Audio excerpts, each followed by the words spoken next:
También hay algo en lo que tenemos que pensar, es decir, ¿qué es lo que permite este crecimiento exponencial desde el punto de vista industrial y económico en Europa? Y hay un factor que es muy importante que es como el primer elemento que tenemos en la cronología del espacio de la clase, que va a ser esta primera fecha con la que empezaríamos a hablar del mundo en el siglo XIX, que es 1815.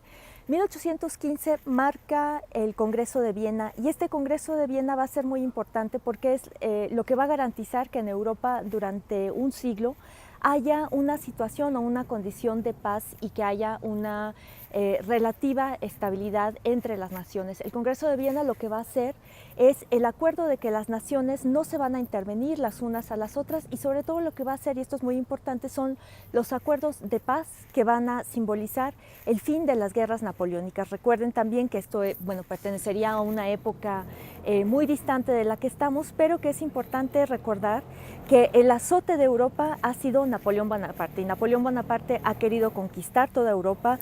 Europa ha temblado y además ha padecido muchísimo con estas guerras, pero a partir del Congreso de Viena de 1815, esto va a hacer que se genere una cierta paz dentro de Europa. Esta paz va a generar además que demográficamente crezca Europa y que también se comienza al mismo tiempo un proceso de urbanización. ¿Qué quiere decir esto? Que van a empezar a surgir las ciudades, las dos ciudades más importantes en la época, que además van a ser rivales, van a ser París y Londres. Van a ser como el ejemplo también de la nueva forma de modernidad en el mundo. Entonces, estas dos ciudades, que son Londres y París, además van a tener otra característica, es decir, van a ser ciudades, pero también van a ser ciudades industriales.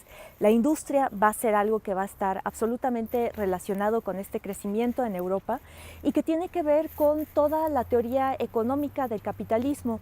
Las dos grandes estrellas, sobre todo para los ingleses, de esta exponencial recuperación económica van a ser Adam Smith y David Ricardo, que tienen toda una filosofía económica acerca de por qué el capitalismo es la mejor forma de hacer crecer una nación, y que está relacionado además con una serie de principios morales que están ahí.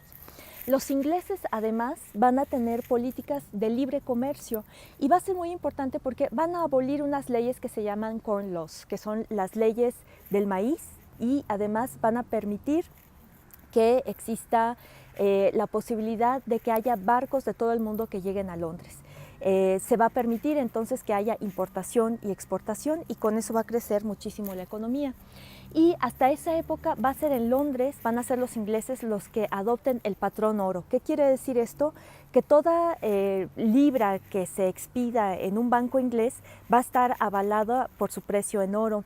Esto va a ser así hasta la Primera Guerra Mundial, porque a partir de estas guerras, que van a ser totales, va a ser imposible entonces mantener el estándar de oro, ¿no?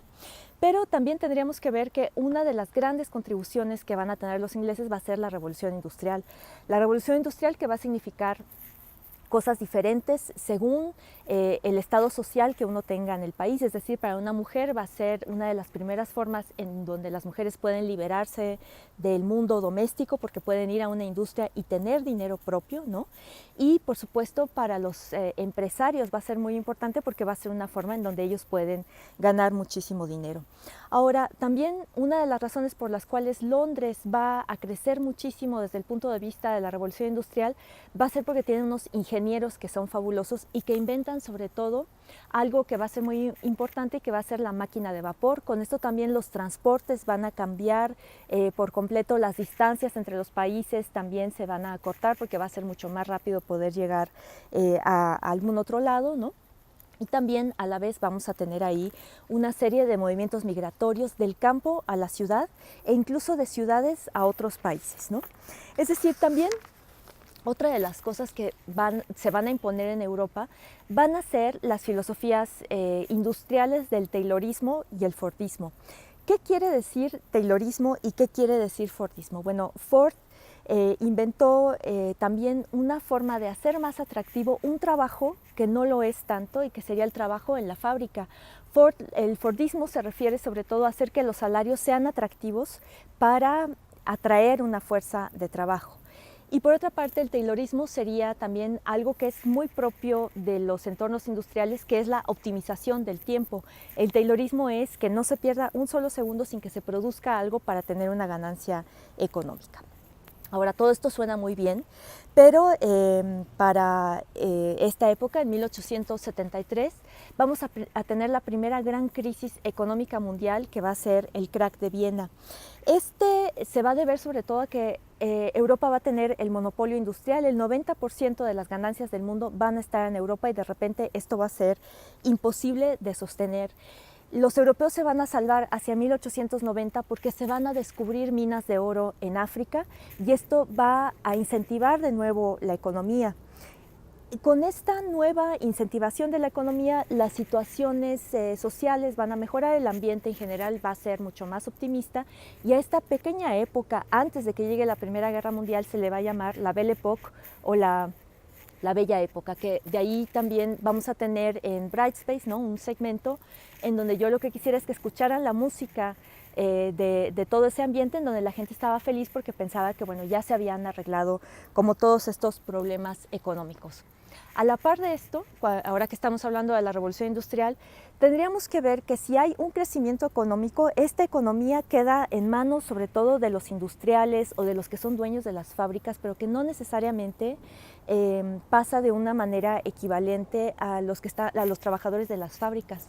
Entonces también es la época de los movimientos sindicales y en donde se van a empezar a hacer una serie de teorías y de filosofías en torno al trabajo, es decir, el capitalismo también va a generar un nuevo estudio sociológico en donde se estudie la relación de la economía con el trabajo.